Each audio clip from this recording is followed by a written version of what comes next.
यमुना तीरा वनचारी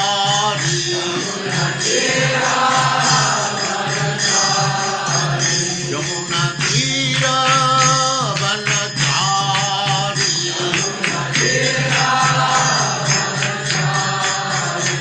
जय राधा माधव कुंज बिहारी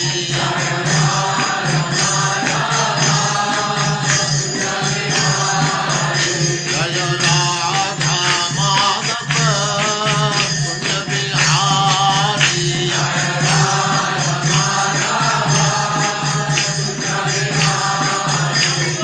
गोपी जन वल्लभ गिरिवरधारी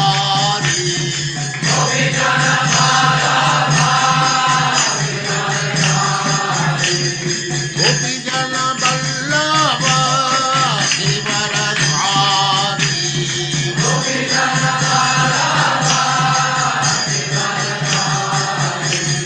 यशोदनन्दन व्रज जन रंजन यशोदनन्दन व्रज जन रंजन यमुना तीरा वनचारी जय राधा माधव कुंज बिहारी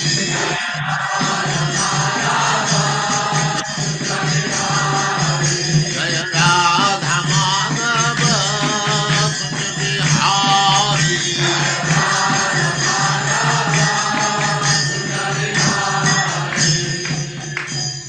जय उस्माकं सुप्रीताय ओम नमो भगवते वासुदेवाय। ओम नमो नमो भगवते भगवते वासुदेवाय। वासुदेवाय। ओम नमो भगवते वासुदेवाय। ओम नमो ओम नमो भगवते भगवते वासुदेवाय। वासुदेवाय। ओम नमो भगवते वासुदेवाय। ओम नमो ओम नमो भगवते भगवते वासुदेवाय। वासुदेवाय। नारायणं नमस्कृत्य नारायणं नारायणं नमस्कृत्य नरं चैव नरोत्तमं नरं चैव नरं चैव नरोत्तमम् नरोत्तमम् देवीं सरस्वतीं व्यासं देवीं देवीं सरस्वतीं सरस्वतीं व्यासम् व्यासम् ततो जयमुदीरये। ततो जयमुदीरये। नष्टप्रायेषु भद्रेषु नष्टप्रायेषु नष्टप्रायेषु भागवत सेवया नित्यं नित्यं भागवत सेवया। भागवतसेवया भगवती उत्तमा श्लोके भगवते भगवते उत्तमश्लोके उत्तमश्लोके भक्तिर्भवति नैष्ठिकी। भक्तिर्भवति भक्तिर्भवति नैष्ठिकी। नैष्ठिकी। हरे कृष्ण। आप सबका स्वागत है।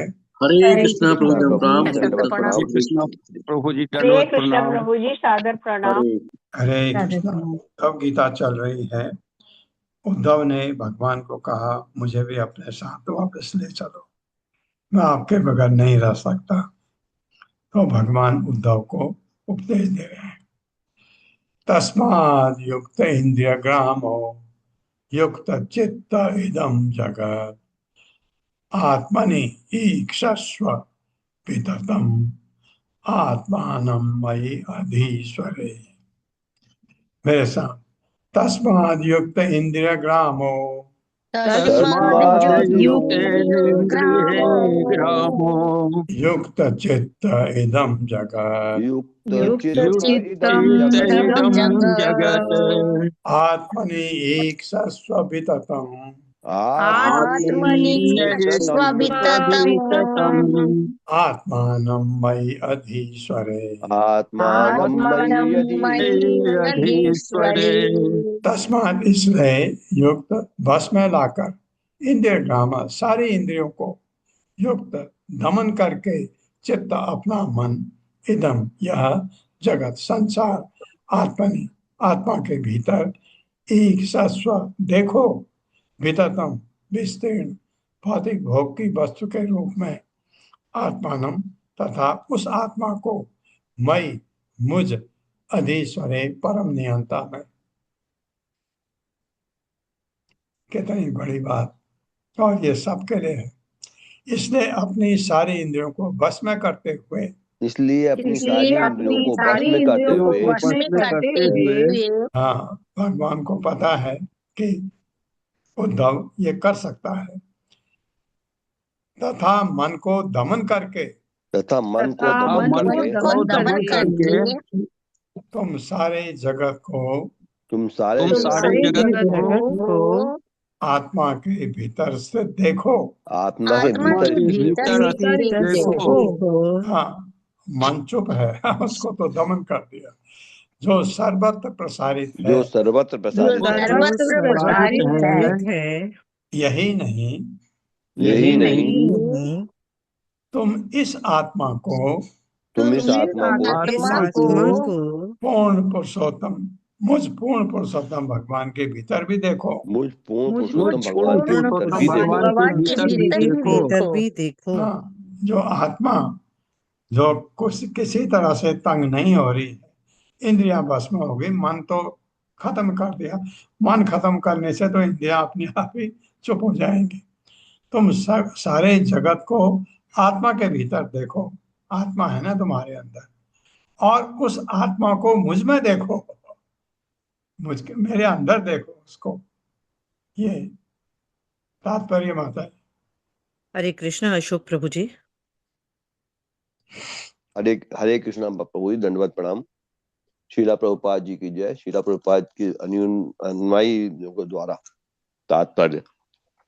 विततम शब्द यह बतलाता है कि व्यक्तिगत जीवात्मा पूरे ब्रह्मांड में विद्यमान रहता है। इसी तरह श्रीमद् भगवद गीता 2.24 में श्री कृष्ण कहते हैं, नित्य सर्वगतः आत्मा नित्य है और समस्त भौतिक तथा आध्यात्मिक जगतों में व्याप्त रहता है। किंतु इसका अर्थ ये नहीं होता कि प्रत्येक जीवात्मा सर्वव्यापक है, अपितु यह है कि पूर्ण पुरुषोत्तम भगवान श्री कृष्ण ने अपनी तटस्था शक्ति का सर्वत्र विस्तार कर रखा है। इस तरह मनुष्य को आंख मूंद कर ये निष्कर्ष नहीं निकालना चाहिए कि सूक्ष्म जीव सर्वव्यापक है। प्रत्युत उसे ये समझना चाहिए कि ईश्वर महान है और अपनी निजी शक्ति का सर्वत्र विस्तार करते हैं। इस श्लोक में आत्मनिक्षस्व विदितम का अर्थ यह है कि यह भौतिक जगत उन बद्ध जीवों की इंद्रिय तृप्ति के हेतु बनाया गया है, जो अपने असली स्वामी भगवान श्री कृष्ण के बिना ही भोग करने का प्रयत्न करते हैं। सारे जीव श्री भगवान की बरंगी शक्ति का दोहन करने में लगे हुए हैं, किंतु भौतिक जगत में उनका कार्यक्षेत्र भ्रामक है। ये भौतिक प्रकृति तथा बद्ध जीव दोनों ही श्री भगवान की शक्तियां हैं, अतएव वे श्री भगवान के भीतर स्थित रहती हैं और उनके परम नियंत्रण में होती हैं। प्रत्येक व्यक्तिगत जीव जब श्री भगवान के आनंद हेतु विद्यमान है और वो श्री भगवान का नित्यदास होता है। जिन्होंने इंद्रियां भौतिक तत्व में लीन हो या जिनकी जो ही इंद्रियां भौतिक तत्व में लीन हो जाती हैं, वे परम सत्य को अनुभव करने की अपनी शक्ति खो देती हैं। इंद्रिय कर्म का वास्तविक लक्ष्य श्री विष्णु को संतुष्ट करना है और सारी इंद्रियां श्री भगवान के साकार रूप का अनुभव करके और सेवा करके अपार आध्यात्मिक आनंद प्राप्त कर सकती हैं। किंतु जो लोग ईश्वर की निर्विशेष अनुभूति को मानते हैं, वे सारे इंद्रिय कर्म बंद कर देते हैं। किंतु चूंकि इंद्रियां सदा के लिए निष्क्रिय नहीं रह सकती, अतएव वे भौतिक मोह के क्षेत्र में फिर से कर्म करने लगती हैं। यदि कोई व्यक्ति अपनी इंद्रियों को श्री भगवान की सेवा में लगाता है, तो वो श्री भगवान के दिव्य रूप के सौंदर्य का दर्शन करके असीम आनंद पाता है। किंतु जब तक मनुष्य श्री कृष्ण की शुद्ध प्रेमा भक्ति द्वारा अपने आप को पात्र नहीं बना लेता, तब तक श्री भगवान उसे ये उच्च अनुभव प्रदान नहीं करते। इसलिए हर बद्ध जीव को चाहिए कि वो श्री भगवान के आनंदमय सानिध्य को फिर से प्राप्त करके श्री भगवान से अनावश्यक वियोग का अंत कर दे। भगवान श्री कृष्ण बद्ध जीवों की अंधी आंखें खोलने के लिए स्वयं आते हैं और इसलिए वे स्वयं बुद्ध को शिक्षा दे रहे हैं, जिससे भविष्य में निष्ठावान व्यक्ति उनके उपदेशों का लाभ उठा सकें। निस्संदेह आज भी लाखों लोग श्रीमद् भगवद गीता में अर्जुन को श्री कृष्ण द्वारा दिए गए उपदेश से आध्यात्मिक प्रकाश प्राप्त करते हैं। हरे कृष्ण प्रभु जी, दंडवत प्रणाम, धन्यवाद। बहुत सुंदर तात्पर्य लिखा है, बिल्कुल सही बात है कि जो आपको दिखते हैं भगवान के भक्त, कुछ तो दिखते हैं हम लोगों को, जिनमें आप देखते हैं भौतिक दृष्टि से कुछ नहीं है उनके पास, खुश हैं। क्यों? पागल हैं वो नहीं। एक बार जिसने वो आनंद प्राप्त कर लिया उसको भौतिक सुख तुच्छ लगता है। लेकिन भौतिक जगत भगवान ने बनाया है ताकि हम अपने इंद्र तृप्ति करें, क्योंकि भौतिक जगत है ही इसीलिए। इंद्र तृप्ति के लिए आप अपने इंद्रियों का सुख भोग करें। जिसको सुख कहते हैं वो सुख है नहीं, लेकिन भ्रामक है तो भी है। हाँ, रसगुल्ला मीठा लगता है, मुंह में जब जाता है तो बड़ा आनंद आता है।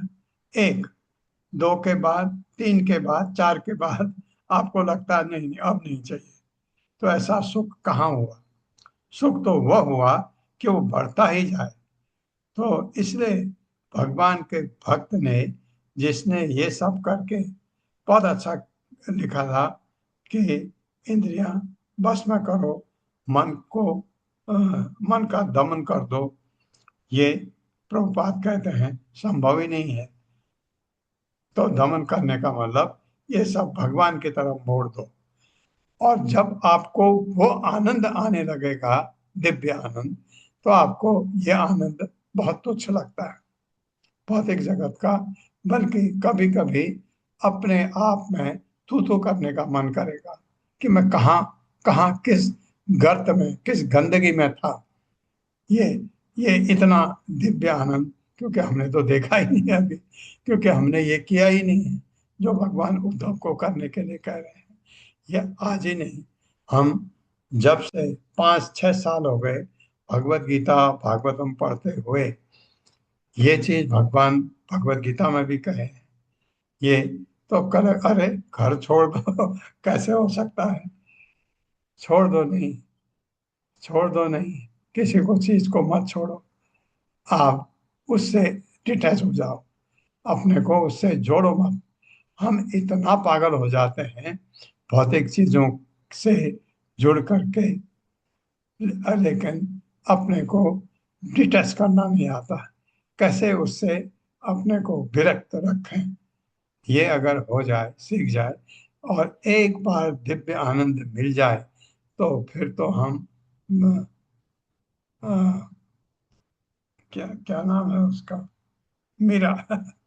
मीरा को जो आनंद आता था वो हमको भी आने लगेगा।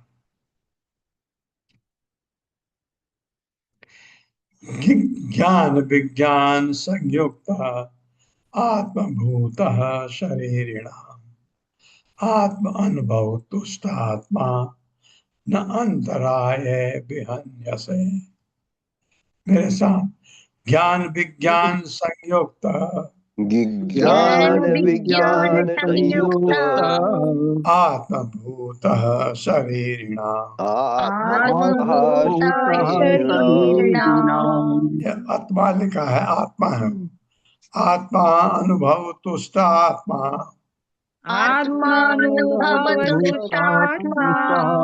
न अंतराय विहन्यसे।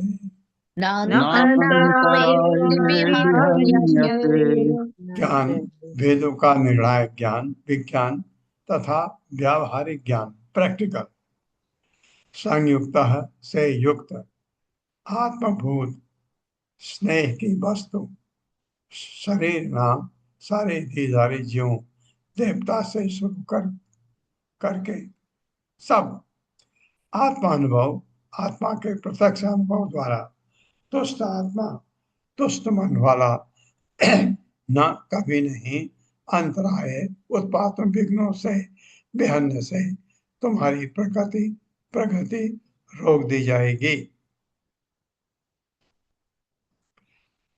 मेरे साथ, वेदों के निर्णायक ज्ञान से, वेदों के निर्णायक ज्ञान से समन्वित होकर समन्वित होकर तथा व्यवहार में ऐसे ज्ञान के तथा व्यवहार में ऐसे ज्ञान के चरम उद्देश्य की अनुभूति करके, चरम उद्देश्य की अनुभूति करके हाँ, जब प्रैक्टिकली आपको अनुभव होगा ये ज्ञान का, व्यवहार में ला करके तुम शुद्ध आत्मा का अनुभव कर सकोगे तुम शुद्ध शुद्ध आत्मा का आत्मा का अनुभव अनुभव कर कर अनुभव सकोगे। कर सकोगे सकोगे। और इस तरह तुम्हारा मन और और इसलिए इस तुम्हारा तुम्हारा मन मन मन तुष्ट हो जाएगा। तुष्ट हो तुष्ट जाएगा। हो जाएगा। जाएगा। हाँ, फिर तुम्हारा भौतिक चीजों में मन नहीं लगेगा। तुम समय उस समय तुम उस समय उस तुम समय तुम उस समय तुम देवता आदि से लेकर देवता आदि आदि से से लेकर लेकर सारे जीवों के प्रिय बन जाओगे। सारे जीवों के सारे बन जीवों जाओगे। के प्रिय ये बन बन जाओगे। जाओगे। और तब तुम जीवन के और और तब तुम तब जीवन जीवन के के किसी भी उत्पाद से किसी भी किसी किसी भी भी उत्पाद उत्पाद से से रोके नहीं जाओगे। रोके नहीं रोके जाओगे। नहीं नहीं जाओगे। जाओगे। कितने उत्पात हुए थे। हाँ, आपने तो पढ़ा नहीं, पूरा पढ़ोगे। प्रभुपाद के जीवन में कितने उत्पात आए, लेकिन अडिग रहे हो, क्योंकि उन्होंने वो सुख देख लिया था। वो इस तरह तुम्हारा मन तुष्ट हो जाएगा। वो उनका मन इतना तुष्ट भगवान के प्रेम में, तो उनको जो परेशानियां आई कभी लगी ही नहीं। हमको दिखता ऐसा नहीं लगी, पता नहीं क्या हुआ। ये कि लीलामृत, प्रभुपाद लीलामृत पढ़ के दिखता है कि वो व्यक्ति कैसे इतना कर गया, जबकि इतने अड़चने उनको आती रही, लेकिन वो अडिग रहे, क्योंकि वो ये सुख प्राप्त कर चुके थे। तो ये सुख वो सबको देना चाहते थे। यही भगवान उद्धव को कह रहे हैं। तात्पर्य। हरे कृष्ण। गोपाल झा प्रभु जी। हरे कृष्णा प्रभु जी, दंडवत प्रणाम। हरे कृष्णा माता जी, सभी को हरे कृष्णा, सभी को दंडवत प्रणाम। श्रील प्रभुपाद की जय। तात्पर्य श्रील प्रभुपाद के विनीत शिष्यों द्वारा। जैसा कि श्रीमद् भागवत गीता में बतलाया गया है, जिसका मन भौतिक इच्छाओं से मुक्त होता है उसे देवताओं की पूजा में अरुचि हो जाती है, क्योंकि ऐसी पूजा का उद्देश्य भौतिक उत्थान होता है।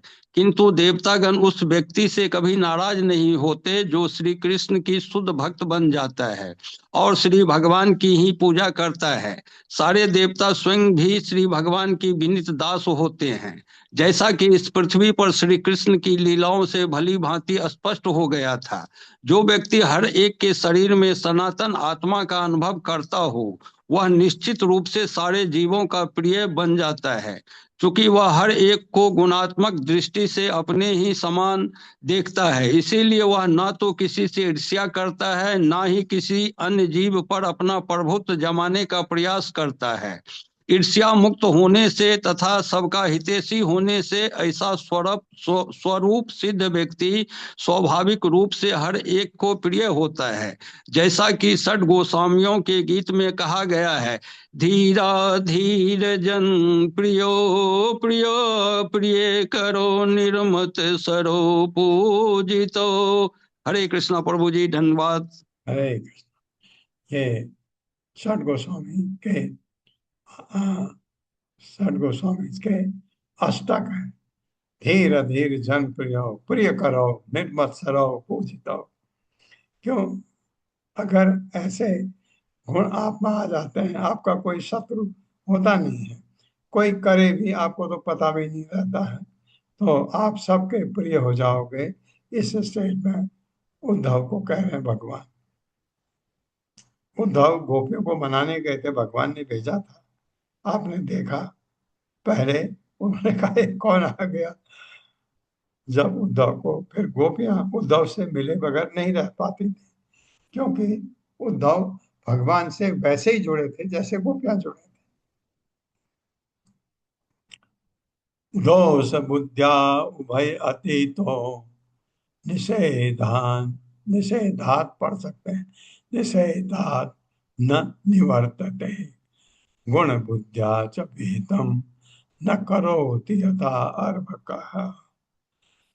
मेरे साथ, दोष बुद्ध्या उभय अतीतो दोष बुद्ध्या भयान्वितो निषेधात् न निवर्तते। निषेधात् न निषेधाया निवर्तते। निवर्तते गुण बुद्ध्या च विहितम् गुण बुद्ध्या च गुणबुद्ध्या च विहितम् विहितम् न करोति यथा अर्भकः। न न करोति करोति यथा अर्भकः।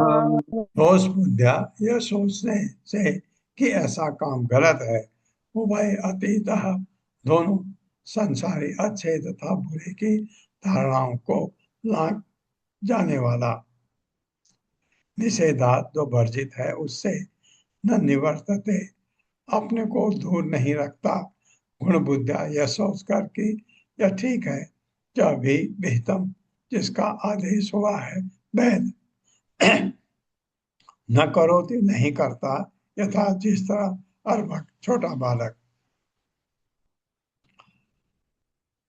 मेरे साथ पढ़े, जो भौतिक अच्छाई या बुराई को लांघ चुका होता है, जो जो भौतिक भौतिक अच्छाई तथा अच्छाई बुराई तथा को बुराई लांघ को लांघ चुका होता होता है, वह स्वतः धार्मिक आदेशों के अनुसार कार्य करता है। वो वो स्वतः स्वतः धार्मिक धार्मिक आदेश आदेशों के अनुसार कार्य करता है और वर्जित कार्यों से बचता है। और वर्जित और कार्यों से वर्जित बचता कार्यों है। से बचता बचता है। स्वरूप सिद्ध व्यक्ति स्वरूप सिद्ध व्यक्ति यह सब अबोध बालक की तरह ये सब यह ये अबोध सब सब अबोध बालक की बालक तरह की तरह अपने आप करता है, अपने आप अपने करता आप है। करता है, वरन इसलिए नहीं कि इसलिए वरन नहीं इसलिए कि नहीं कि वह भौतिक अच्छाई या बुराई के रूप में सोचता रहता है। वो भौतिक भौतिक अच्छाई तथा बुराई के रूप में सोचता रहता है। हाँ, ये अच्छा है बुराई में नहीं सोचता, वो अपने आप ही ऐसा कर्म करता है जो इन चीजों से परे है। तात्पर्य माता जी। हरे कृष्ण सावित्री माता जी। हरे कृष्ण सावित्री माता जी। जी हरे कृष्णा प्रभु जी, दंडवत प्रणाम। हरे कृष्णा माता जी, दंडवत प्रणाम। बहुत बहुत धन्यवाद मौका देने के लिए। पढ़िए माता जी। जी माता जी, पढ़ती हूँ। ये ना कुछ मैसेज आ गया है, 1 मिनट। बहुत तकलीफ हो रही है। माता जी किसी को दे दीजिए, नहीं हो रहा है। ठीक कुछ ठीक। आ गया हरे है, ऐड कृष्ण। आ गया है, कुछ एड्स आ गया है। हाँ, हरे जान कृष्ण रोहिणी सुहासिनी माता जी। हरे हरे कृष्णा कृष्ण माता जी, रोहिणी। हरे कृष्णा प्रभु जी। शिला प्रभुपाद की जय। शिला प्रभुपाद जी के विनीत सेवकों के द्वारा।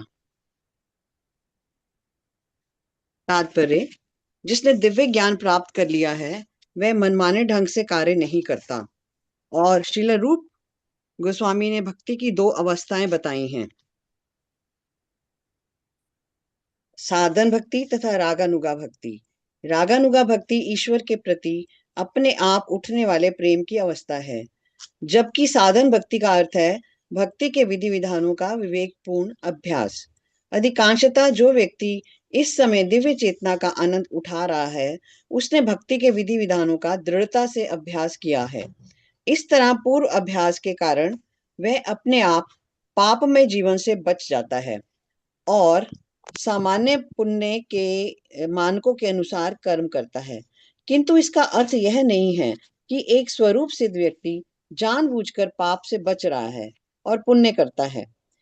प्रत्युत अपने स्वरूप सिद्ध व्यवहार के कारण वह उच्च आध्यात्मिक कार्यों में उसी तरह प्रवृत्त रहता है जिस तरह की कोई अबोध बालक में दया, सहिष्णुता आदि के गुण स्वतः ही प्रकट हो जाते हैं। यह आध्यात्मिक अवस्था शुद्ध सत्व कहलाती है और भौतिक सत्वगुण से पृथक होती है, जो रजो तथा तमोगुण का कुछ ना कुछ मिश्रण होने के कारण प्रदूषित हुआ रहता है। इस तरह यदि सत्वगुणी व्यक्ति जगत की दृष्टि में अत्यंत पवित्र प्रतीत होता है, तो दिव्य सत्वगुणी स्वरूप सिद्ध व्यक्ति के निर्मल्य चरित्र के विषय में हम सही अनुमान लगा सकते हैं। इसलिए श्रीमद् भागवत 5.18.12 में कहा गया है, यस्यास्ति भक्तिर्भगवते किंचना सर्वैर्गुणैस्तत्र समासते सुराः हरावभक्तस्य कुतो महद्गुणा मनोरथेन सती धावतो वही।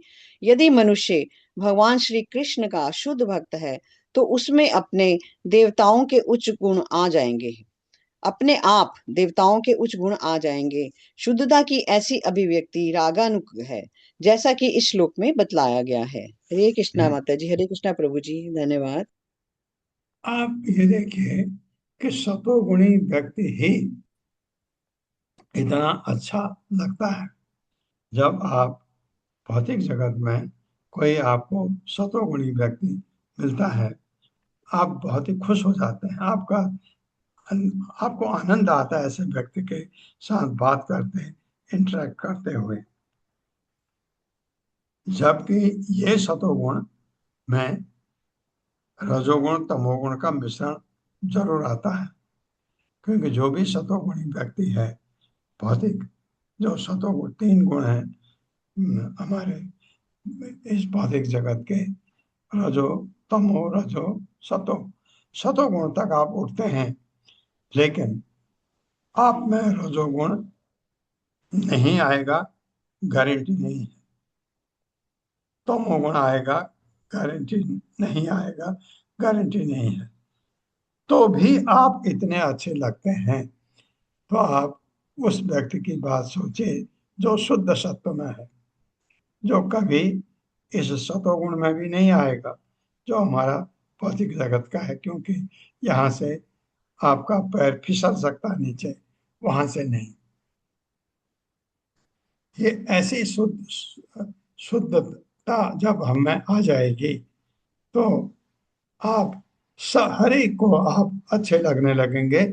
आप उनको आप अच्छे लगे इसलिए आप नहीं कार्य करते हैं, क्योंकि आप में वो चीज आ गई है। शुद्ध सत्व में जो व्यक्ति होता है वो सबको अच्छा लगता है। सर्वभूत सुहित शांतो ज्ञान विज्ञान निश्चयः पश्यन् मदात्मकं विश्वं न विपद्येत भय पुनः। मेरे साथ, सर्वभूत सुहित शांतो सर्वभूत सुहृद शांतो ज्ञान विज्ञान निश्चयः ज्ञान विज्ञान निश्चयः पश्यन् मत् आत्मकं विश्वं पश्यन्मदात्मकं विश्वं न विपद्येत भय पुनः। न विपद्येत भय पुनः। सर्वभूत समस्त प्राणी के प्रति सुहित सुवैसी शांत शांत ज्ञान विज्ञान ज्ञान तथा दिव्य अनुभूति में निश्चय दृढ़ता पूर्वक स्थित पश्चिम देखते हुए मतात्मकम मेरे द्वारा व्याप्त विश्व ब्रह्मांड को न विपत्ति जन्म मृत्यु के चक्कर में कभी नहीं पड़ेगा, वह निस्संदेह पुनः फिर से। ये ज्ञान दे रहे हैं भगवान।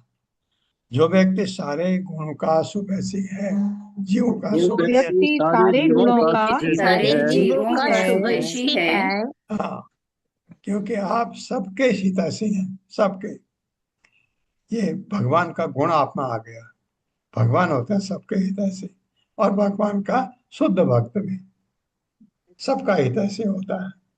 जो शांत है, जो शांत है और ज्ञान तथा विज्ञान में दृढ़ता से स्थिर है, और ज्ञान तथा विज्ञान में दृढ़ता से स्थिर है। हाँ, पूरा ज्ञान है शास्त्रों का, और विज्ञान व्यवहारिक ज्ञान है।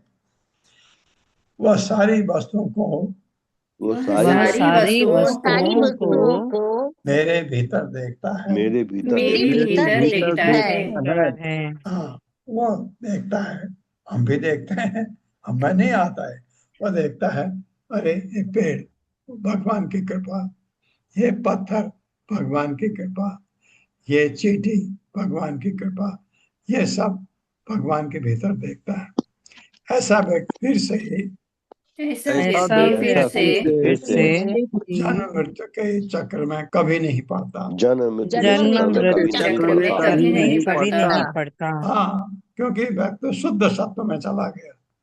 तीनों गुणों को लाग करके शुद्ध सत्व में, जिसे वास्तविक वैष्णव कहते हैं, तो वैष्णव कभी भी जन्म मृत्यु के चक्कर में नहीं पड़ता।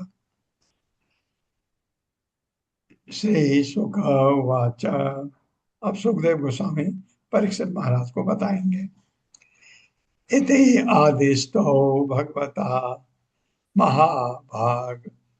महाभागवतो नृप उद्धवः प्रणिपत्याः तत्त्वं जिज्ञासुरच्युतम्। मेरे साथ श्री शुक वाच श्री शुक उवाच इति आदिष्टो भगवता इत्यादि भगवता महाभागवतो नृप नृप राजा परीक्षित महाराज को, क्योंकि शुक मुनि बता रहे, उद्धवः प्रणिपत्याः,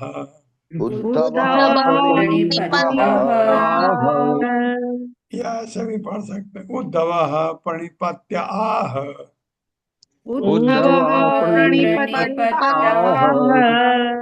तत्त्वं जिज्ञासु अच्युतम्।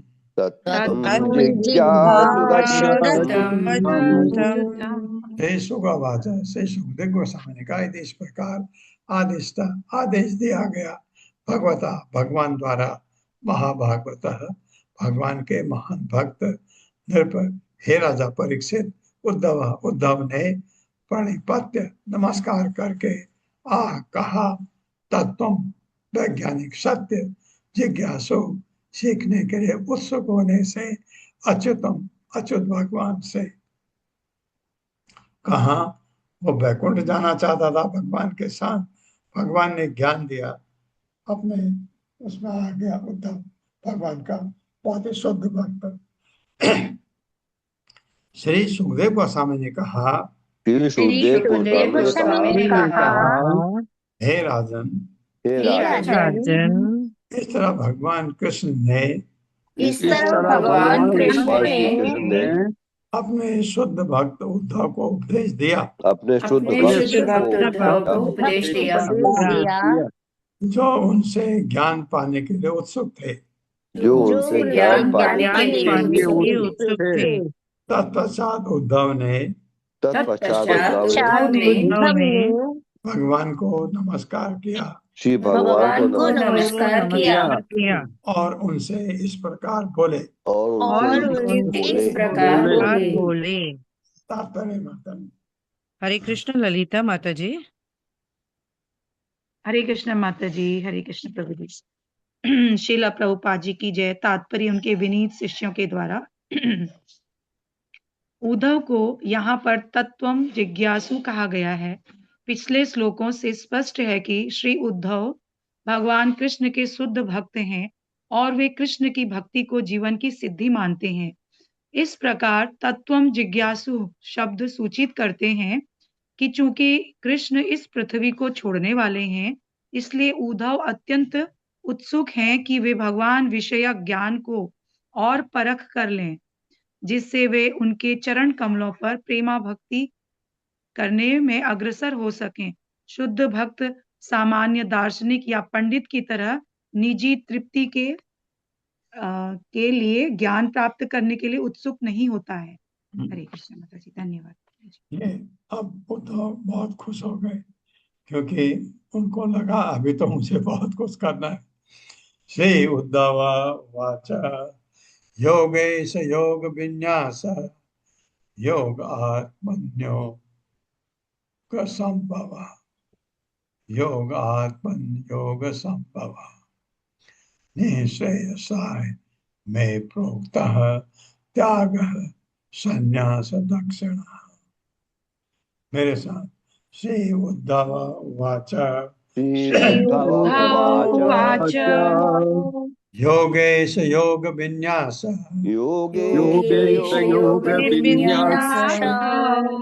योग आत्मनियोग संभव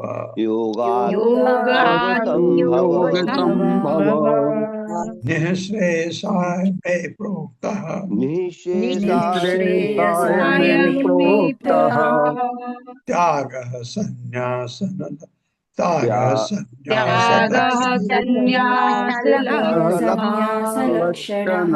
श्री उद्धव उवाच, श्री उद्धव ने कहा, योगीश, हे योग के फल को देने वाले, वाह, योग विन्यास अयोग्यों को भी योग शक्ति प्रदान करने वाले, योगात्मन योग के द्वारा जाने वाले, हे परमात्मा, योग संभव, हे समस्त योग शक्ति के उद्गम, निःश्रेयसाय परम लाभ हेतु में मेरे प्रोक्त आपने जो कहा, त्याग वैराग्य संन्यास संन्यास आश्रम स्वीकार करने से लक्षण से युक्त।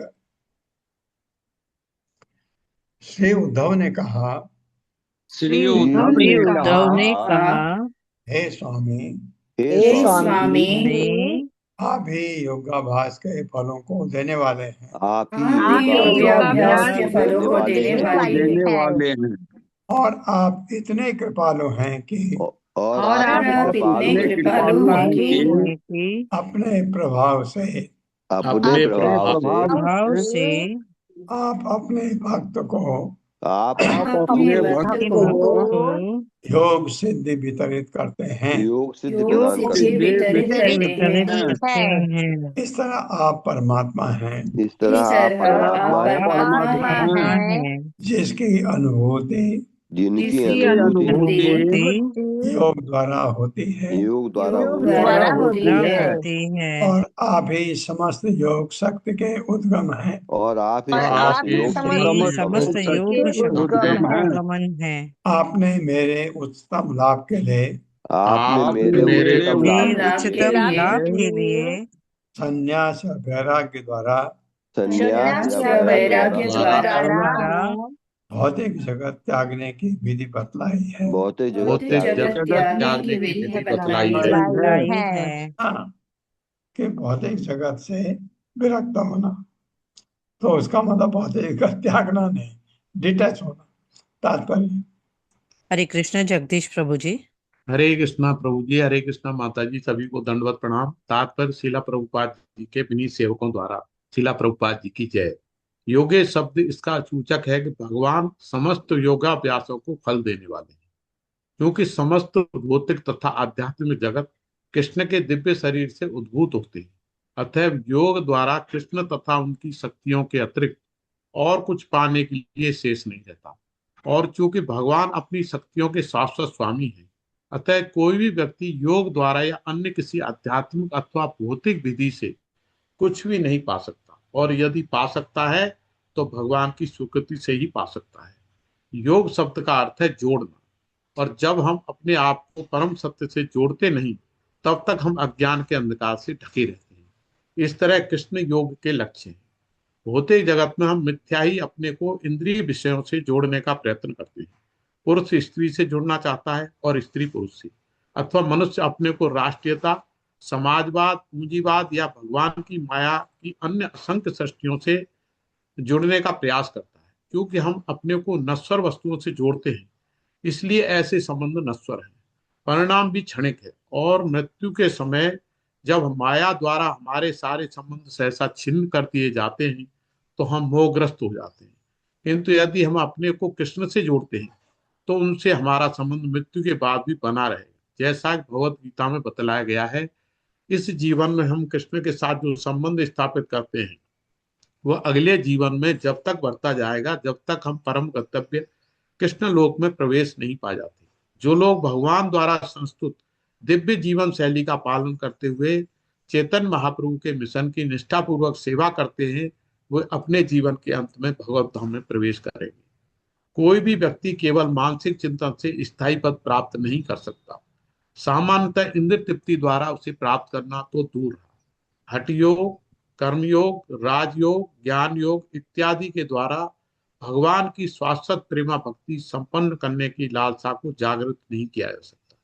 इस तरह मनुष्य आध्यात्मिक भोग के दिव्य स्वाद से वंचित रहता है। कभी कभी बद्ध जीव अपनी इंद्र तृप्ति की तृप्ति नहीं कर पाने के कारण कटुतावश इस जगत का परित्याग करने और निर्विशेष पीड़ा रहित अध्यात्म में विलीन हो जाने का निश्चय कर लेता है।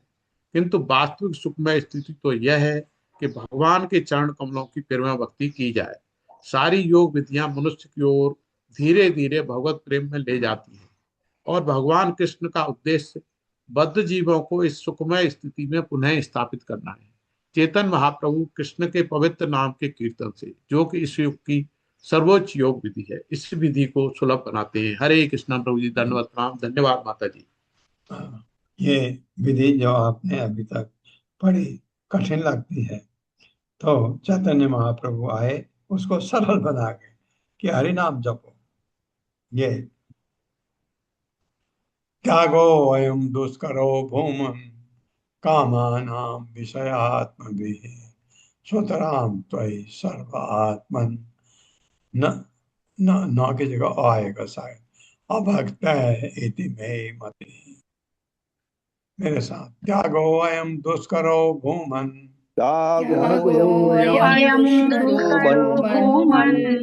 कामानां विषयात्मभिः सुतरां त्वयि सर्वात्मन्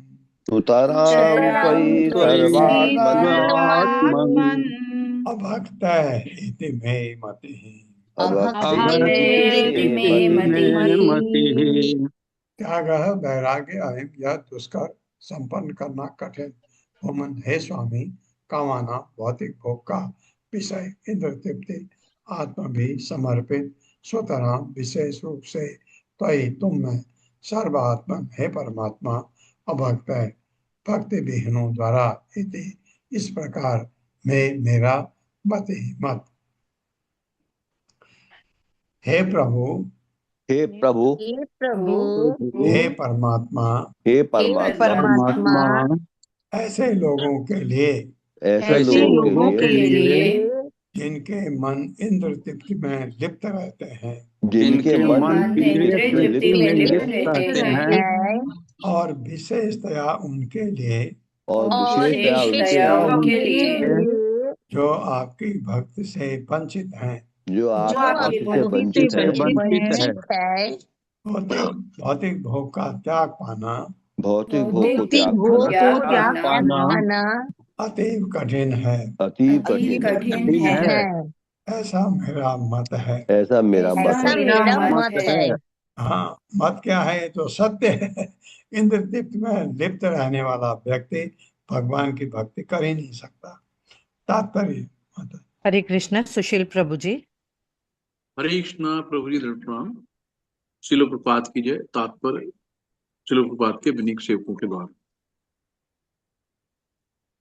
जो वास्तव में भगवत भक्त हैं, वे स्वतृप्ति के लिए कुछ भी स्वीकार नहीं करते, बल्कि वे उन वस्तुओं को स्वीकार करते हैं जो श्री भगवान की सेवा में अर्पित करने के लिए उपयुक्त होती है। विषयात्म भी शब्द उनका द्योतक है, जो भौतिक वस्तुओं को श्री भगवान की भक्ति के लिए ना चाहकर निजी तृप्ति के लिए चाहते हैं। ऐसे भौतिकवादी व्यक्तियों के मन विचलित रहते हैं और ऐसे व्यक्तियों के लिए भौतिक भोग को त्याग पाना असंभव है। यह श्री उद्धव का मत है। हरे कृष्णा प्रभु जी, धन्यवाद। हरे कृष्णा। सो अहम मम अहम इति मूढ़म अति विगाढ़ः तन्माया विरचितात्मनि स अनुबंधे तत्तु अंजसा निगदितं भवता यथाहं संसाधयामि भगवन् अनुसादिप्रत्यम्। मेरे साथ, सो अहम मम अहम इति मूढ़म अति विगाढ़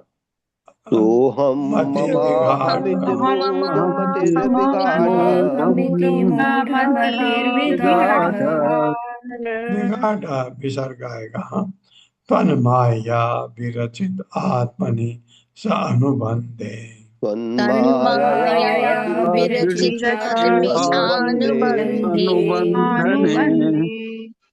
तत्व, ये तत्व है तो डबल है, एक तत्व एक तो का तू बना दो, वह किसी को आ जाएगा। तत्तु अंजसा निगदितम भवता यथा तत्त्वञ्जसा निगदितं भवता यथा संसाधयामि भगवन् अनुसादिभृत्यम् संसाध्यामि भगवन् अनुसादिभृत्यम् सह वह अहम मैं, मम अहम मैं तथा मेरा का झूठा विचार, इति इस प्रकार मूढ़ अत्यंत मूर्ख मत ही चेतना बिगाड़हीन त्वत्माया आपकी माया से विरचित निर्मित आत्मनि शरीर में स्व अनुबंधे शारीरिक संबंधों सहित तत् इसलिए तो निसंदेह अंजसा सरलता से निगदितम उपदेश दिया हुआ भवता आपके द्वारा यथा विधि, जिससे अहम मैं संसाधयामि संपन्न कर सकूं। भगवान, हे भगवान, अनुसादि शिक्षा दें प्रत्यम अपने सेवक को। हे प्रभु मैं हे प्रभु मैं स्वयं सबसे बड़ा मूर्ख हूँ। स्वयं सबसे बड़ा मूर्ख सबसे बड़ा मूर्ख हूँ, वैष्णव की पहचान है, क्योंकि मेरी चेतना क्योंकि मेरी क्योंकि मेरी चेतना आपकी माया द्वारा निर्मित आपकी आपकी माया द्वारा निर्मित भौतिक देह तथा भौतिक देह तथा शारीरिक संबंधों में लीन है। शारीरिक संबंधों में लीन है। हाँ, क्योंकि सोच रहा था मैं आपके बगैर नहीं रह सकता, और इस तरह मैं सोच रहा हूँ। इस तरह मैं सोच रहा हूँ। मैं यह शरीर हूँ मैं ये मैं यह शरीर हूँ और ये सारे संबंधी मेरे हैं। और ये सारे संबंधी मेरे हैं। अतः हे स्वामी, अतएव हे स्वामी अपने इस दीन सेवक को उपदेश दें। अपने दीन सेवक को उपदेश दे।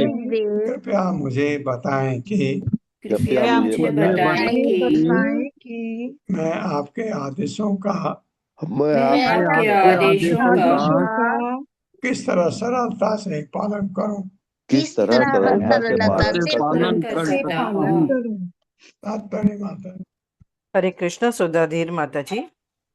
हरे कृष्णा माता जी, हरे कृष्णा प्रभु जी, दंडवत प्रणाम। श्री शील प्रभुपाद जी की जय। तात्पर्य उनके विनीत सेवकों द्वारा भौतिक शरीर से अपनी मिथ्या पहचान को त्याग पाना अत्यंत कठिन है। अतएव हम अपने तथाकथित शारीरिक संबंधों से यथा स्त्री, संतान, मित्र इत्यादि से लिप्त रहते हैं। शारीरिक लगाव से हृदय के भीतर विकट पीड़ा होती है और हम शोक तथा लालसा से स्तब्ध रह जाते हैं। भगवान के शुद्ध भक्त उद्धव यहाँ पर सामान्य पुरुष की भांति यह दिखाते हुए बोलते हैं कि भगवान की स्तुति किस तरह की जाए। हम देखते हैं कि अनेक पापी व्यक्ति इस्कॉन में प्रवेश करते हैं और प्रारंभिक शुद्धि के बाद वे अपनी पूर्व अवैध कर्मों पर पश्चाताप करते हैं। उन्हें तब धक्का लगता है जब से वे यह अनुभव करते हैं कि उन्होंने किस तरह माया द्वारा उत्पन्न व्यर्थ के रूपों का पीछा करने के लिए ईश्वर की संगति को त्याग दिया था। अतएव वे गुरु तथा भगवान कृष्ण से हार्दिक रूप से प्रार्थना करते हैं कि वे दिव्य भक्ति में निरंतर लगे रहें। आध्यात्मिक प्रगति के लिए ऐसी पश्चाताप युक्त उत्सुक चित्तवृत्ति अत्यंत शुभ है। भगवान निश्चित रूप से ऐसे पश्चातपूर्ण भक्त की प्रार्थनाएं सुनते हैं जो माया के पास से छूटने के लिए आतुर रहता है। बहुत बहुत धन्यवाद माता जी। हरे कृष्णा प्रभु जी, हरे कृष्णा माता जी। धन्यवाद माता, धन्यवाद। ये कितना अच्छा लिखा है प्रभुपाद के विनीत भक्तों द्वारा। तब धक्का लगता है जब यह अनुभव करते हैं कि उन्होंने किस तरह माया द्वारा उत्पन्न व्यर्थ के रूपों का पीछा करने के लिए ईश्वर की संगति को त्याग दिया था या पता ही नहीं था। ये त्याग दिया इसलिए कह सकते हैं कि उसको छोड़ करके कितने गलत रास्ते में चले जाते हैं। ये प्रायश्चित उनको होता है बाद में, उस प्रायश्चित करते हैं उसका भगवान की भक्ति करके। कोई दूसरा रास्ता नहीं है। बहुत गलतियां हमने जिंदगी में की हैं, बहुत।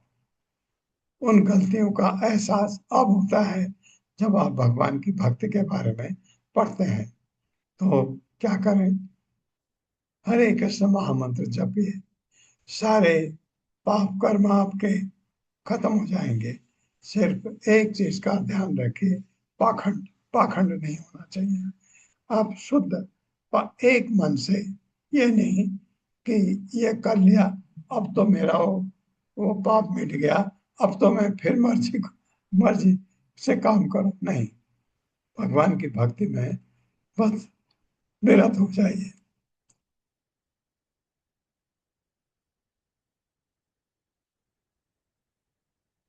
यहीं पर रुकना चाहता हूँ। एक तो मेरी तबीयत ठीक नहीं लग रही मुझे आज, फिर दवाइयों का बहुत ज्यादा असर हो रहा है। दूसरा, रीमा माता जी को बोलने का मैं अवसर ही नहीं दे पा रहा हूँ। रीमा माता जी, हरे कृष्णा। हरे कृष्णा प्रभु जी, धन्यवाद, प्रणाम जी। प्रभु जी, सबसे पहले तो अगर तबीयत ठीक नहीं है तो प्लीज प्लीज उसको ठीक करिए, क्योंकि हमारे लिए वो बहुत जरूरी है। जी प्रभु जी, तो आपके आशीर्वाद से प्रभु जी मैंने कुछ पॉइंट्स निकाले हैं जैसे कि आपने कहा था। तो इस अध्याय को शुरू से ही अभी हमें देखना बाकी है। तो मैं पहले ही श्लोक से, बल्कि जहाँ पे हमने भूमिका पढ़ी थी वहीं पर चलती हूँ और पॉइंट्स को निकालती हूँ। श्री प्रभुपाद की जय, गुरु महाराज की जय। प्रभु जी के आशीर्वाद से मैं आप सबके सामने पॉइंट्स रखने का प्रयास करती हूँ। इस अध्याय में भगवान श्री कृष्ण अपने सर्वप्रिय भक्त तथा मित्र उद्धव जी को महाराज यदु तथा ब्राह्मण अवधूत के 24 गुरुओं यथा पृथ्वी, जल, अग्नि, आकाश, वायु, सूर्य, चंद्रमा आदि से प्राप्त की गई शिक्षाओं का ज्ञान प्रदान करके भौतिकता का परित्याग करके संन्यास लेने का प्रयोजन समझाते हैं और किस प्रकार ब्रह्मांड में रहते हुए भौतिकता से स्वयं को निकाल करके भगवत भक्ति की तरफ ले जाना है उसकी भी रूपरेखा रखते हैं। यहाँ हमें श्री विष्णु तथा देवताओं के निवास स्थान के अंतर को देखने के बारे में एक महत्वपूर्ण पॉइंट समझाया गया है। श्री विष्णु आध्यात्मिक आकाश में वैकुंठ धाम में निवास करते हैं, जबकि जीवात्मा होने के कारण भौतिक ब्रह्मांड के उच्च स्थान यानी स्वर्ग लोक में रहते हुए उनके अस्तित्व की तरह ही अस्थायी है, देवताओं के स्थान से पृथक है। तो इसका आगे वर्णन आएगा, लेकिन ये रूपरेखा में से यानी भूमिका में से पॉइंट आया था, तो यहाँ पर इसको मैंने अलग से हाईलाइट किया हुआ था। इसका विवरण हमें आगे मिलेगा। अब श्लोक संख्या 1 से शुरू करते हैं। पूर्ण पुरुषोत्तम भगवान अपनी शक्ति के द्वारा देवताओं से भौतिक ब्रह्मांड का संचालन करवाते हैं। श्री विष्णु श्री कृष्ण के स्वांश हैं, जो समस्त विष्णु तत्वों तथा जीव तत्वों के उद्गम हैं तथा सभी वस्तुओं के आधार हैं। यहाँ भगवान ब्रह्मा जी को बता रहे हैं कि किस प्रकार अपने ही स्वांश बलदेव के साथ इस पृथ्वी पर प्रकट होकर उन्होंने अपनी लीलाएं शुरू की थी और अब उन्हें समेट कर वे वापस चले जाएंगे। भगवान यहाँ ये भी इंगित करते हैं कि द्वारका नगरी किसी विपदा का शिकार नहीं हुई, अपितु भगवान द्वारा बाह्य रूप से समुद्र में ढक दी जाएगी। भगवान का कार्य स्वयं उन्हीं की तरह दिव्य है। द्वारका अपने शाश्वत स्थान पर दिव्यता पूर्वक स्थित रहेगी और इस लीला के अंतर्गत द्वारका सामान्य मनुष्यों के समक्ष जलमग्न होती दिखेगी। भगवान कहते हैं, पृथ्वी को छोड़ने के बाद वह पवित्रता से विहीन हो जाएगी। कौन? पृथ्वी के बारे में कह रहे हैं। और ऐसे समय में यानी कि भगवान कह रहे हैं कि जब वो पृथ्वी को छोड़ देंगे तो पृथ्वी पवित्रता से विहीन हो जाएगी, और ऐसे समय में भगवान के भक्तों का अस्तित्व शाश्वत बना रहेगा। यही स्थापित करने के लिए भगवान उद्धव जी को भक्ति मार्ग का रास्ता दिखाते हैं। भगवत ज्ञान के प्रचार करने हेतु भक्त की तैयारी का ये बहुत सुंदर विवरण दिया गया है। इसलिए अब आगे के श्लोकों में भगवान उद्धव जी के माध्यम से अपने भक्तों को उनके जीवन का चरम लक्ष्य यानी कि भगवत धाम जाने का मार्ग सुझाते हैं, क्योंकि कलयुग जैसा पापमय युग उत्तम भक्तों के लिए उचित स्थान है ही नहीं। भगवान उद्धव जी को अपने समस्त संबंधों को त्याग कर भगवान पर अपने मन को एकाग्र करके भक्ति का प्रचार करने की शिक्षा दे रहे हैं, जिसमें मनुष्य प्रत्येक वस्तु को केवल भगवान के भिन्नांश मानकर किसी भी व्यक्ति, वस्तु या विषय में लिप्त नहीं होता, अर्थात दिव्य स्वभाव प्राप्त करता है। अर्थात प्रत्येक वस्तु में श्री कृष्ण को देखना और श्री कृष्ण के अंदर ही प्रत्येक वस्तु को देखना। श्री विश्वनाथ चक्रवर्ती ठाकुर, एक सेकंड प्रभु जी, हाँ जी, गुरु तथा भगवान की विचारधारा को प्रकट करते हैं कि किस प्रकार भगवान अपने प्रिय भक्तों यथा माता देवकी, माता यशोदा, गोपिकाओं, अपनी पत्नियों, अपने निवास स्थानों जैसे कि मथुरा, वृंदावन और द्वारका आदि, अपने सभी सगे संबंधियों, मित्रों, शिक्षकों आदि के साथ प्रेम का आदान प्रदान करते हैं। इसके ऊपर 6ठे श्लोक में हमें बहुत लंबा तात्पर्य पढ़ने को मिला था। उन्हें लग रहा है कि उन्होंने नर नारायण ऋषियों आदि की इच्छाएं पूर्ण नहीं की, इसलिए ये जो टिपिकल प्रभु जी यहाँ पर एक भगवान का विचार ला रहे हैं, ये हमें श्रील प्रभुपाद जी के तात्पर्य से मिल रहा है, क्योंकि यहाँ पर जो प्रभुपाद जी के भक्तों द्वारा जो तात्पर्य है उसमें भगवान के विचार को बहुत सुंदर समझाया गया है कि भगवान उद्धव जी को भगवत गीता इसलिए दे रहे हैं, उद्धव गीता इसलिए दे रहे हैं क्योंकि भगवान को ऐसा लग रहा है कि नर नारायण ऋषियों की इच्छाएं उन्होंने पूरी नहीं की थी, इसलिए वे उद्धव जी को ज्ञान प्रदान करके बद्रिक आश्रम भेजना चाह रहे हैं। आधुनिक युग में यही संदेश चैतन्य महाप्रभु ने कृष्ण भावनामृत का प्रचार प्रसार आगे बढ़ाकर किया, जिसके चलते श्रील प्रभुपाद ने इस्कॉन मंदिरों में इन शिक्षाओं को प्रत्यक्ष प्रकट करके हम जैसे कलयुगी पतित आत्माओं को भगवत धाम वापस जाने की सुव्यवस्था की। प्रत्येक वस्तु को श्री कृष्ण से संबंधित देखना ही कृष्ण संबंध कहलाता है। इसी विचार में पूर्णतया स्थित व्यक्ति गोस्वामी कहलाता है, ये डेफिनेशन आई थी बीच में, और ऐसा व्यक्ति भौतिकता से सदैव पृथक बना रहता है। यही शिक्षा भगवान उद्धव जी को आगे के श्लोकों में दे रहे हैं। यहां से प्रभु जी गीता शुरू होती है। भगवान बताते हैं कि यह भौतिक जगत वास्तविक नहीं बल्कि भ्रामक सृष्टि है। इसमें व्याप्त इंद्रियों और उनके विषय क्षणिक हैं। जीव भौतिक प्रकृति के गुणों के संपर्क में आते ही उनके प्रभाव के कारण अच्छे बुरे कर्म करता है और स्वयं को भव बंधन से स्वयं ही बांध लेता है। इस पाश से मुक्ति का एक ही उपाय है कृष्ण संबंध, कि प्रत्येक वस्तु को उन्हीं के अधीन समझना और केवल उन्हीं के अधिकार या स्वामित्व को देखना। स्वयं के स्वामित्व का तो प्रश्न ही नहीं उठता। जब यह संपूर्ण सृष्टि ही भ्रामिक है और क्षणिक है तो भला इसमें कुछ भी सत्य कैसे हो सकता है। यहाँ उपलब्ध समस्त वस्तुएं तथा विषय, सुख दुख, लाभ हानि, जय पराजय, द्वंद्व, शांति, संबंध या समृद्धि कुछ भी स्थायी नहीं है। यहाँ सब कुछ अस्थायी यानी कि टेम्परेरी है।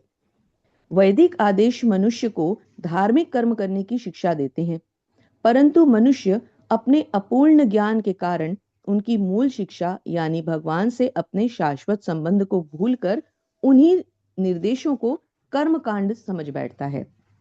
वास्तविकता में भौतिक प्रकृति के नियंता भगवान है, उनसे पृथक तो कुछ है ही नहीं, तो फिर उन्हीं का ज्ञान पर्याप्त और पूर्ण ज्ञान है। तो फिर अन्य के साहित्यों को पढ़कर स्वयं को कर्म कांडों या अन्य साहित्यों की शरण क्यों प्राप्त की जाए। भगवान की ही तरह भौतिक परमात्मा की ही तरह, ये आज के श्लोक हैं प्रभु जी, परमात्मा की ही तरह आत्मा भौतिक और आध्यात्मिक दोनों जगतों में व्याप्त है, क्योंकि वह समस्त जीवों को चेतना प्रदान करते हैं। परंतु इसका अर्थ यह कदापि नहीं कि आत्मा परमात्मा की तरह सर्वव्यापक है। भौतिक प्रकृति यथा बद्ध जीव दोनों भगवान की शक्तियां और भगवान के नियंत्रण में रहते हैं।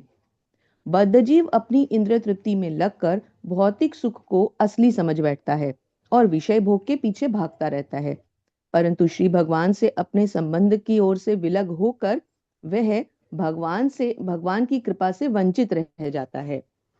जब मनुष्य कृष्ण भक्ति में उत्तीर्ण हो जाता है तो वह ईर्ष्या, द्वंद्व आदि के स्तर से ऊपर उठ जाता है और भौतिक इच्छाओं का त्याग कर देता है। इस स्तर पे आने के बाद मनुष्य कभी कभी देवताओं की पूजा भी बंद कर देता है, परंतु ऐसी स्थिति में देवता उस मनुष्य से नाराज नहीं होते, क्योंकि वे उनकी नहीं परंतु उनके स्वामी की भक्ति में लगा होता है। ऐसे मनुष्य में स्वतः ही शुद्ध भक्ति का अंकुरित प्रस्फुटित होता है और उसे अलग से दिव्य गुणों को प्रकट करने की आवश्यकता नहीं पड़ती। भगवान का शुद्ध भक्त समस्त जीवों का मित्र यानी हितैषी है और भगवत ज्ञान में दृढ़ रहकर समस्त वस्तुओं को भगवान के भीतर और भगवान को समस्त वस्तुओं के भीतर देखता है। शुद्ध सत्व में स्थिर रहकर ऐसा व्यक्ति केवल और केवल भगवान के चरण कमलों के शरण प्राप्त करने के उद्देश्य से उनकी सेवा करता है, अन्य किसी इच्छा, ज्ञान या विज्ञान की कामना से कतई नहीं। अंतिम श्लोक लेते हैं। इस अत्यंत गुह्य तथा कल्याणकारी ज्ञान को भगवान से प्रत्यक्ष प्राप्त करके उद्धव जी उन्हें महिमा मंडित करते हैं। भगवान अपने प्रभाव से अपने भक्त को योग सिद्धियां प्रदान करते हैं। भक्त के लाभ हेतु भगवान द्वारा दी गई संन्यास तथा वैराग्य की विधि का लाभ केवल उद्धव जी जैसे शुद्ध भक्त ही उठा पाते हैं, अन्यथा सामान्य जीवन जीते हुए भौतिक कल्मशों का ग्रास बनके जीवन व्यर्थ हो जाता है। कभी कभी आध्यात्मवादी लोग कष्टप्रद मार्ग अपनाते हैं। यहाँ पर निर्विशेषवाद का फिर से एक बार खंडन किया गया है कि निर्विशेषवाद द्वारा ब्रह्म की खोज करते हैं, परंतु जीवन की सर्वोच्च अवस्था केवल श्री कृष्ण की शुद्ध भक्ति द्वारा प्राप्त की जा सकती है, जिसकी संस्तुति श्री चैतन्य महाप्रभु ने श्री कृष्ण संकीर्तन के द्वारा की है। तो उद्धव जी अंतिम श्लोक में वही प्रश्न करते हैं जो हम सबके मन में है कि हम भौतिक संबंधों को कैसे त्यागें, हम इस जगत में रहते हुए इस जगत के विषयों से कैसे दूरी बनाएं, हम अपने परिवार, अपने मित्रों आदि से उनके साथ रहते हुए भी विरक्त कैसे हों, कैसे इन क्लेशों से, इन भौतिक कल्मशों से मुक्त हों और कैसे अपनी मिथ्या पहचान से छूटकर आत्मा के स्तर पर सोचें और अपनी शाश्वत पहचान को वापस प्राप्त करें। तो इस प्रश्न पे प्रभु जी आज उद्धव जी ने छोड़ा है, तो कल प्रभु जी आपसे इसका बहुत सुंदर, बहुत ही सुंदर ढंग से आप इतना उसका एब्स्ट्रैक्ट जो लेके निकालते हैं, बहुत ही सुंदर माता जी, बहुत धन्यवाद आपका।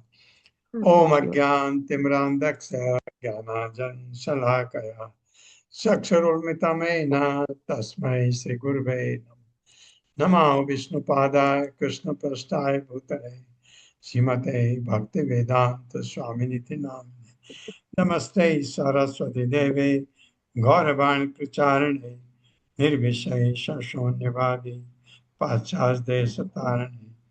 जय हो श्री कृष्ण चैतन्य प्रभु नित्यानंद श्री अद्वैत गदाधर शिवासादि गौर भक्तवृंद। हरे कृष्णा कृष्ण कृष्णा हरे हरे, हरे राम राम राम हरे हरे। आप सबका बहुत बहुत धन्यवाद है। हरे कृष्णा शुभ जी सादर चरण वंदन धन्यवाद जी। हरे कृष्णा। हरे कृष्णा। कल मिलते हैं।